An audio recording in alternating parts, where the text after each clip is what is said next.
ప్రస్తుతం ఏపీలో బాగా చర్చించుకుంటున్నటువంటి అంశం గనక మనం ఒకసారి పరిశీలించినట్లయితే పోస్టల్ బ్యాలెట్లు.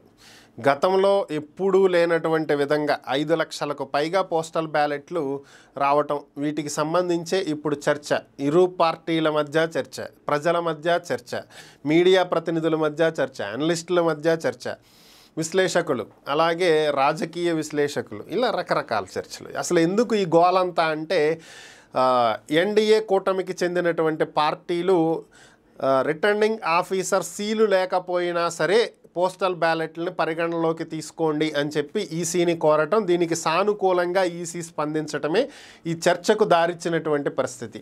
దీనికి సంబంధించి వైఎస్ఆర్ కాంగ్రెస్ పార్టీ నేతలు కావచ్చు, ఇతర నేతలు కావచ్చు కోరుతున్నది ఏంటంటే, ఏ రాష్ట్రంలోనూ లేనటువంటి వెసులుబాటు ఏపీకి మాత్రమే ఎందుకు ఇస్తున్నారు? ఎప్పుడైనా సరే రిటర్నింగ్ ఆఫీసర్ సంతకం లేకపోతే ఆ సిగ్నేచర్స్ కానీ స్టాంప్ కానీ లేకపోతే వాటిని పరిగణించరు. కానీ ఇప్పుడు పరిస్థితి ఏంటి? ఎందుకు పరిగణలోకి తీసుకుంటున్నారు?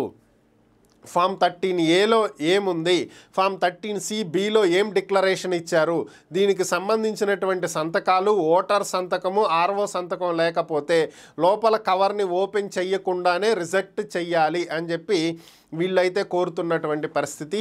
ఈసీ పక్షపాత ధోరణితో వ్యవహరిస్తుంది. అలాగే ఇక్కడ వైసీపీ వాళ్ళు ఈవీఎంలు పగలగొట్టారు అని చెప్పి వీళ్ళ మీద కేసులు పెట్టమని చెప్పారు.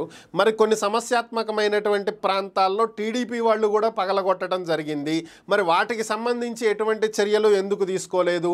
వెబ్కాస్టింగ్లో రికార్డ్ అయినటువంటి పిన్నెల్లి గారి వీడియో బయటకు ఎలా వచ్చింది? అసలు దీన్ని ఎవరు బయటికి రిలీజ్ చేయడం జరిగింది? ఈసీ ఏమో మేము రిలీజ్ చేయలేదు, మాకు సంబంధం లేదని చెప్పింది. అలాగే దర్యాప్తు సమయంలో ఎవరన్నా రిలీజ్ చేశారేమోనని చెప్పి ఈసీ ఒక అనుమానం వెలిబుచ్చడం జరిగింది. మరి దీన్ని రిలీజ్ చేసిన వాళ్ళు టీడీపీకి చెందినటువంటి వ్యక్తులవి ఎందుకు రిలీజ్ చేయలేదు? అలాగే ఈ ధ్వంసాలకు ముందు జరిగిందేంటి, తర్వాత జరిగిందేంటి, ఈ రికార్డింగ్స్ ఎందుకు రాలేదు? కేవలం ఆ ఒక్క పార్ట్ మాత్రమే ఎందుకు బయటకు రిలీజ్ చేశారు?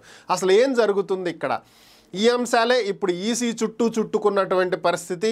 ఈసీ పక్షపాత ధోరణితో వ్యవహరిస్తుంది, ఒక పర్టికులర్ పార్టీకి అనుకూలంగా పనిచేస్తుంది అని చెప్పి ఇతర రాజకీయ పార్టీలు ఆరోపణలు చేయటానికి తావిచ్చినటువంటి నిర్ణయాలు ఇవి.